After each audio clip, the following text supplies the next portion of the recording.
What's going on, everyone? Welcome back to my channel and another great new comic book day. As always, before we head out to the comic book store or anything like that, we got some comic book reviews to go over. We immediately have to start with one of my most anticipated books from last week, Doom Quest #2. We got Ryan North on it, which is my current favorite writer. I've been loving everything he's been doing, but that's a whole other topic. Pretty much let's just stick to Doom.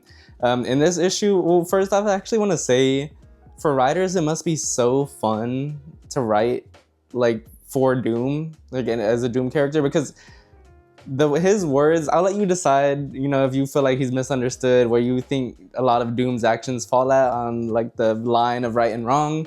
But Doom's words in a lot of these stories is just like so poetic and beautiful sometimes. And I just feel like if you're a writer, you must love to tap into like trying to get into the brain of Doom, because I've seen so many different stories. It's not just Ryan North.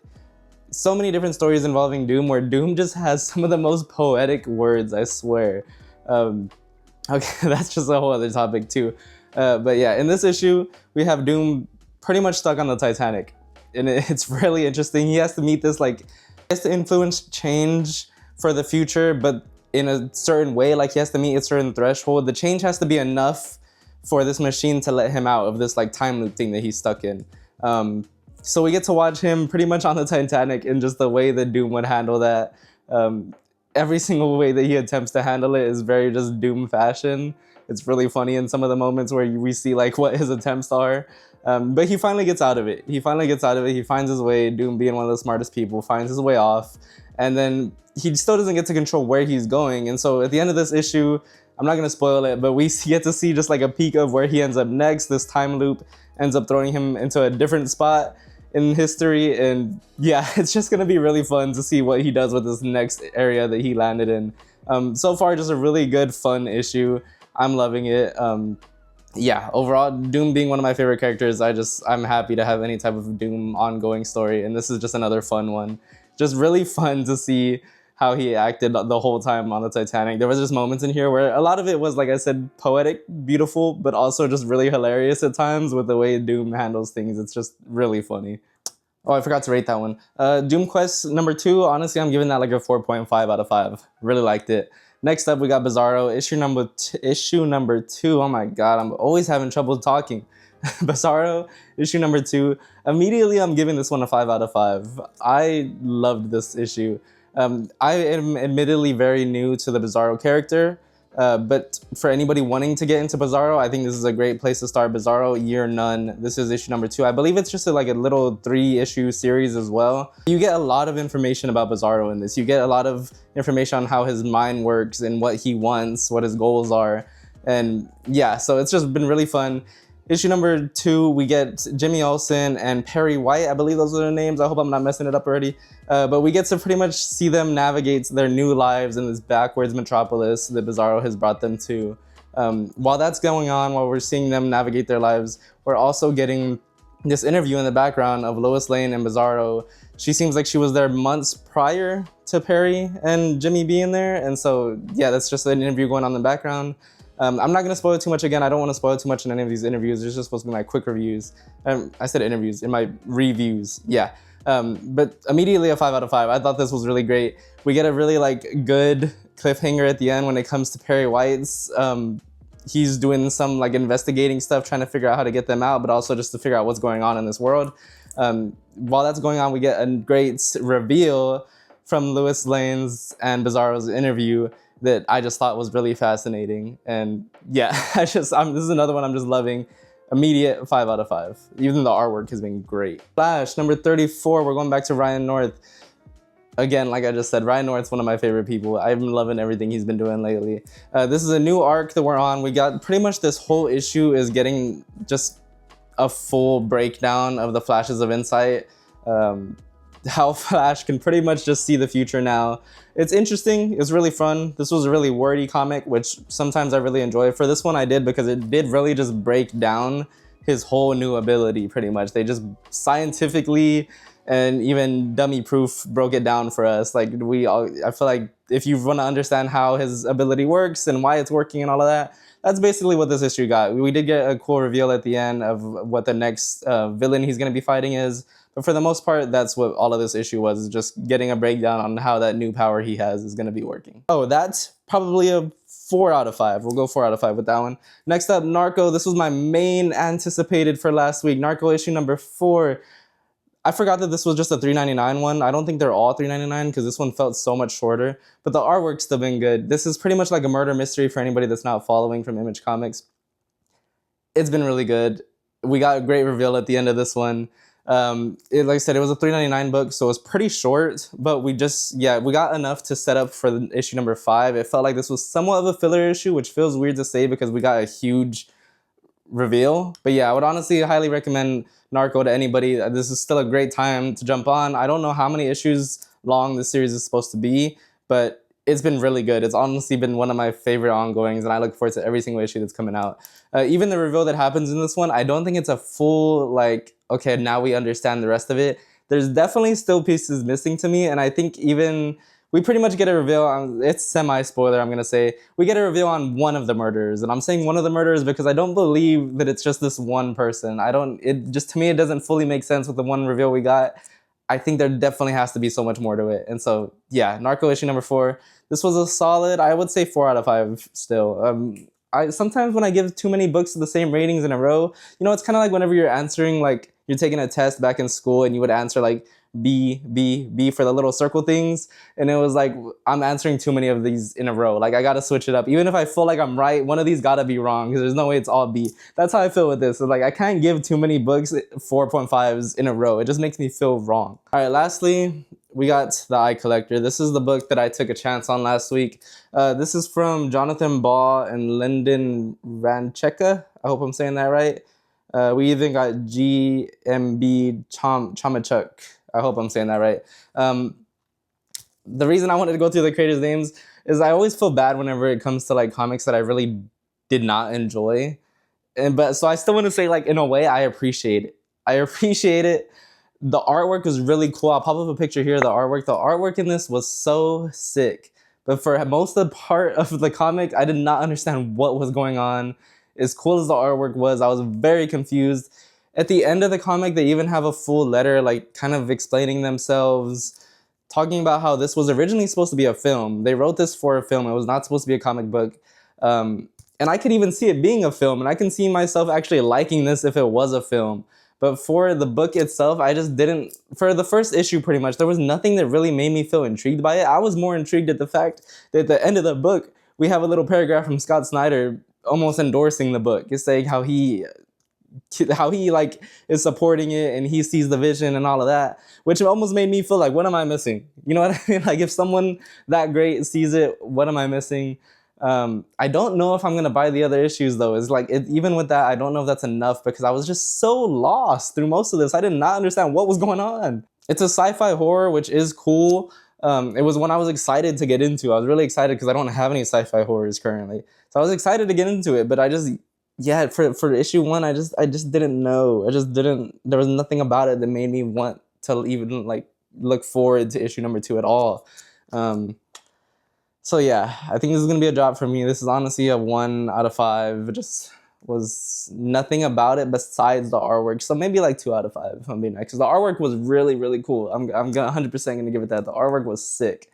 Everything else about it, just nothing else that I really care to continue tracking. If you picked up that book, though, 100% let me know if I'm wrong, and maybe I'm missing something. Whenever I give these reviews, it's really just to give my opinion on the books, and sometimes I'm hoping that people in the comments can let me know if you feel like I'm wrong or if I'm missing something or anything like that. So let me know if you did read The Eye Collector, if I missed something at all, if you felt the same way. I saw comic geeks, people on the app were kind of mixed, and that's pretty much where I was at a point where I just really liked the artwork. But okay, let's get off of that now.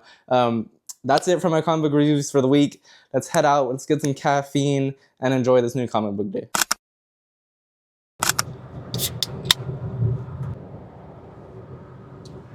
Liquid Death. I feel like I said that so weird. I decided to fight off the urge for the caffeine, guys. Mainly because I worked this morning, and so I know when I'm done recording, I'm 100% gonna need the caffeine, and so I'm just trying to hold off a couple hours. On our way to the comic book store, I thought while we got this time, it'd be fun to talk about all the different like new animated shows that are coming out from DC because they announced like 6 of them, and I just immediately want to say the Joker's Last Riot, Laugh Riot. I think it's Joker's Laugh Riot. I'm pretty sure is the one it is. I am looking forward to that one so much. Yes, of course, Absolute Batman is like definitely the most anticipated one. I think for everybody, it is going to be amazing. I already know it is. I have zero doubts in my mind that it's going to be amazing. But the Joker's Last Riot, Laugh Riot, I really don't remember. Well, whatever one it's called, I'm really intrigued on that one as well because it's supposed to be set in like a time where Batman dies, somebody kills Batman, and we get to see not only the Joker go on this rampage to find out who did it, but we're also going to get to see like his whole life and how, just like what he would do if the Batman was ever completely killed. Like if he wasn't around anymore, if Joker had to live his life without his like BFF pretty much. And I'm just really intrigued to see how that's gonna go. I think that's gonna be such an amazing show that's a little bit slept on. I feel like not enough people are hyped about that one as much as I am. I think they're also doing a Green Lantern one that I'm kind of interested in because I don't know a lot about Green Lantern. The whole Green Lantern core and everything, I don't know much about it, and so I am looking forward to that one as well. Aside from that, I don't care too much for the crypto one. I don't know what other ones are getting one. I know there was a decent amount of them. Really excited for everything DC is doing right now, and then I'm gonna get to see Supergirl so soon. I still haven't watched it. I've seen mixed reviews on it, but I'm looking forward to that one so much as well. I'm going to be going to Texas soon, guys. When I say soon, I mean literally tomorrow. My next video after this one should be about my whole trip over there. It might take a little bit of editing, so maybe not the next video, maybe the video after that. We'll see how it goes pretty much. It might be somewhat of a long video as well, but because my goal is to try to record basically everything while I'm over there back home in Texas. I'm not going to record my whole trip because I'm going to be with family for majority of the time. Want to be spending time with them and everything. But for the most part, I'm excited because I think that's going to be a really fun video. So definitely be on the lookout for that. Yeah, besides for talking about that Joker's Last Riot one, I know I'm saying it wrong 100%. Besides from that one, I don't think I had anything else I wanted to talk about. I just wanted to say I'm really hyped for that specific animated show as well. Oh, it's new Batman Day pretty much. Batman issue number 11 of Matt Fraction's run is coming out. I'm so big on that. And I think that's my most anticipated one for this week as well. I could be wrong because I'm not remembering everything that's coming out this week. I know it's not that much. I think this honestly might be the like smallest pull week that I've had in a while. I'm only getting, I think, like 6 issues. I could be wrong, but I think I'm only getting 6. Semi proud of myself because normally I always break my budget, and so the fact that if it is only 6 issues, that's pretty on point for me. Okay, I think that's all the yapping I wanted to do. I don't really have anything else to talk about, and I don't think I want to look for anything else to talk about at the moment. Yeah, I'll see y'all when we get to the comic book store.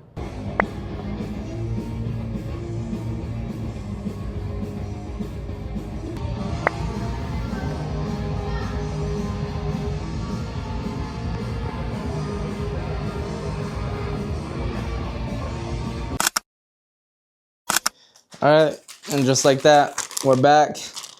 Comics secured. Like I said, guys, a very light week this week, honestly. The stack is still a nice stack. It's not about the quantity, it's the quality. And I think we got some really good books this week still. Let's start off immediately. Iron Man, issue number 7. We got the return of War Machine. Joshua Williamson has been killing this, and I'm excited to see how War Machine returns. Even the new arc that we're entering with the new villain he's going to be fighting. It's really exciting. I'm just really excited to see where this goes. It's been great. Really picked up because I remember when the first 3 issues came out, I was not a big fan of it. But man, like the amount that it's picked up from issue 4 to 7 now, it's been great. Let's keep going. Challenges of Doom. Mr. Fantastic, I think that's a part of the whole thing. Of course, long rivalry. This is not like one of the most longest rivalries ever going on, besides maybe even like Batman and Joker. I actually know nothing about what this story holds. I saw it, literally said earlier in this video how Doom is one of my favorites. I like anything that's going to be ongoing with him. This isn't like, it doesn't say one shot or nothing. Yeah, don't know what this holds. Excited to see where it goes. All right, Absolute Martian Manhunter. Let's get into it immediately. I am not reading Absolute Martian Manhunter, even though it is one of my favorite. Right behind Absolute Batman, it's my favorite ongoing, like, Absolute series. I've only read 1 through 4. I've only read 1 through 4. I think I have the full. I might be missing one issue, which is why I originally stopped. I need to read them all in one go. I was hoping the trade would come out, but I don't think it's come out yet. But issue 12 is the last one, and so now I really have to because it's done now, and I think that there's a possibility of it coming back later in the future. But for now, it's done, and so either way, I had to get the A cover because knowing that this is the last issue, I just needed it. Got the A cover, but also I had to get one of the other covers, one of the variants, and this variant is from Seba Fimara. I definitely butchered that, but look at how beautiful this is. I needed one of them. All of them were honestly beautiful, but I decided to go with this one because it is so dark, but also just beautiful. And yeah, so I can't say much because I'm not reading it, but I'm more than sure it is still great. I've heard nothing but great things, and the issues that I read 1 through 4 were amazing. So like, I don't think it's had any type of fallout from what I've heard. But I definitely do need to catch up on that now, like 100%. All right, and then Wade Wilson's Deadpool issue number 6. This has been another one of my favorite ongoings, which has surprised me because I'm not a Deadpool fan much at all. But it's been really fun. This is honestly, like, if you're a Deadpool fan, I feel like I say this every time I pick up one of these. If you're a Deadpool fan, you've more than likely been loving the series because I just think every single issue is just very Deadpool-like. Like, they just, Benjamin Percy is portraying him so well to me in this issue. Throughout this whole ongoing. And I think we get Gwenpool in this, like some type of return for her or something like that. So I'm excited to see because I don't know much about her character at all. And then we have a whole bunch of clones on this cover. What does it say? Enter the bad pools. Yeah, I don't know what is going on there. But it has been really fun. Each issue is, to me, like, that's just such a fun series that's going on. Punisher. The Punisher is honestly becoming one of my favorite characters. Just the way that the Hulk has been recently, the Punisher is doing the same for me. I don't like, and I'm surprised because I'm someone that grew up not really caring much about Punisher at all. But man, it's been the series has just been going so well, and I'm just really excited to see what happens in this issue. Is number 6 as well, and I got this variant cover by. I hate that Marvel doesn't make it easier for me to tell who the variant covers are by. So I'm sorry. Maybe I'll pop it up on the screen if I remember. But this is a beautiful cover to me. Look at that one. Yeah, there was so many good covers there for it. Lastly, most anticipated of the week, my maybe top 3. This is definitely my top 3 favorite ongoings at the moment. Batman issue number 11. I needed to get this cover because I thought this one was just the most beautiful out of all of them. Just check that out. I'll let you admire it for a second. Hold on, let me give y'all a quick pan. Come on, that is beautiful. This is a variant cover by Dustin Nguyen. Yeah, beautiful. I needed it. And it's 100% what we're going to be. Is it? It's 100% what we're going to be, like, reviewing. I have to. It's my favorite ongoing. I look forward to these. This is like, there's never been a time, I think, where one of these issues has come out, and I'm like, oh, I'll read it tomorrow. I'll read something else today. No, I read them every single day that they come out. I do not wait at all. That's how much I've been loving it. And yeah, I'm excited to see where this goes. Let's get into it immediately. Let's just get into it.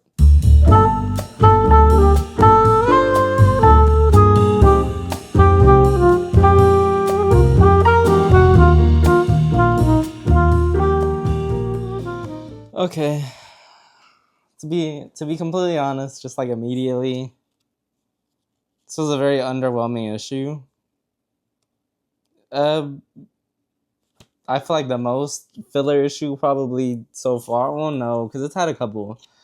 And if I'm being even more completely honest, the reason this is one of my favorite ongoings is because this is what got me into comics. I gave a whole speech on this before if you've been following my channel at all.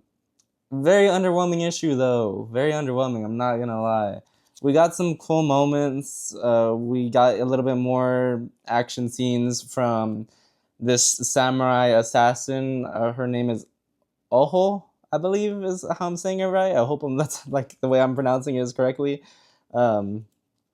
She's cool. And we got more scenes. I'm gonna just show real quick some flashes from the paneling. Artwork is beautiful. The panel, like, the coloring is great and everything. She looks cool. Got a little bit of a fight action between her and Batman, but really short. We had a death. We did get some progress into the story, because I'm trying to say this without, like, completely spoiling. I always try not to spoil anything on this channel. So we got a little bit more depth into the story.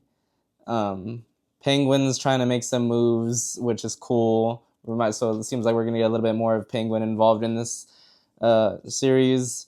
But for the most part, just not too much happened. I feel like the most exciting thing that happened is something that if you're reading this, you more than likely already know, because it was kind of already like spoiled, I guess, or teased like a couple weeks ago. But we pretty much get this is my one spoiler, but I don't feel like it's much of a spoiler because like I said, it was teased a while back. Alfred's daughter, that's the thing, is they don't really clarify. I think it's her daughter, or his daughter, is now the new butler for Bruce Wayne. She shows up at the door at the very end of the issue, just introduces herself pretty much. Doesn't clarify. I'm pretty sure it's his daughter, though. I'm just assuming it's the daughter. Yeah, that's probably honestly the most exciting part of this issue. Just very underwhelming, if I'm being completely honest. I don't think I enjoyed it too much. It was kind of, I wanted more. And it feels like it's just another filler issue. Yeah, just a little disappointing. Should we get into one more issue? Just because I'm like, that was a little too underwhelming. Why not? Let me go grab one more issue. Let's get into Deadpool. Let's swap it over to something fun. Let's see what Deadpool got. Okay, I lied. We're not going to do Deadpool, even though I do want to read that one as well. We'll read it later. I think it'd be fun if we see, is Challenges of Doom worth it? I'm going to give you a little recommendation real quick. We're going to go through this one a little bit faster. We got the writers Al Ewing. I don't think I've read anything from him. And artist is Mike Henderson.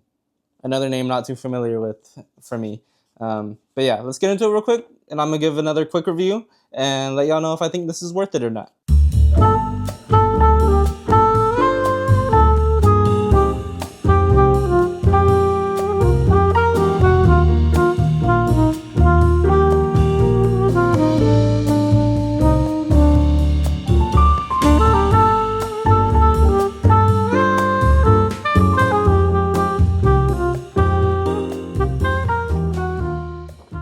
Okay, that's cool. In the next issue, we already get a little sneak peek of Spider-Man appearing.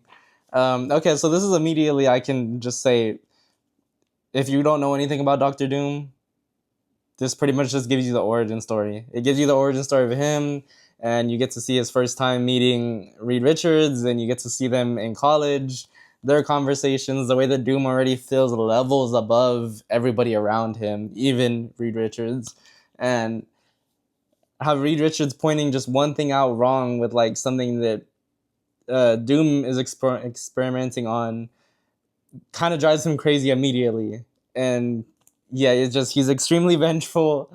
He's everything that you would most likely have already heard about Doom. It's just cool to get kind of a refresher of his origin story, because I've known his origin story, but I don't think I've ever read it like in full. So this is my first time even reading it completely in full. I don't think there's any changes from anything I've heard. It sounds like exactly what I've heard and read before. It's just cool to get a refresher and just see where it goes, because I really don't know what to expect next. I was surprised when I flipped to the last page and, like I said, saw that Spider-Man is going to be appearing in the next issue. Overall, just, yeah, pretty much Doom's origin story. I would recommend it to anybody that does, like I said, does not know much about Doom, or if you want just a refresher on his origin. That's a great thing. That's pretty much all of what this issue 1 is. The artwork's cool, really wordy comic as well, but like I said, it really breaks all of it down for you. I would highly recommend this though, 100%, especially if you don't know though. I'm rating it probably like a 4 out of 5. I thought it was really good, especially for someone like me. Like I said, new reader friendly, breaks down the whole origin for you. And yeah, that definitely made me feel a lot better from being let down from Batman. I'm not going to lie, because like I said, Batman really let me down. That's going to be it, though, for this video, guys. I appreciate y'all, as always, for watching, especially if you made it this far. Make sure to like, subscribe, all of that. Happy New Comic Book Day. And until next time. Duffel bag filled to the teeth. When I look at what I see, I could truly say that's all me. Pack my things up, make some pit stops. Catch me in the hilltops on the side of the country. Came back from being down 1-3. We the 16 Cavaliers, whole team hungry.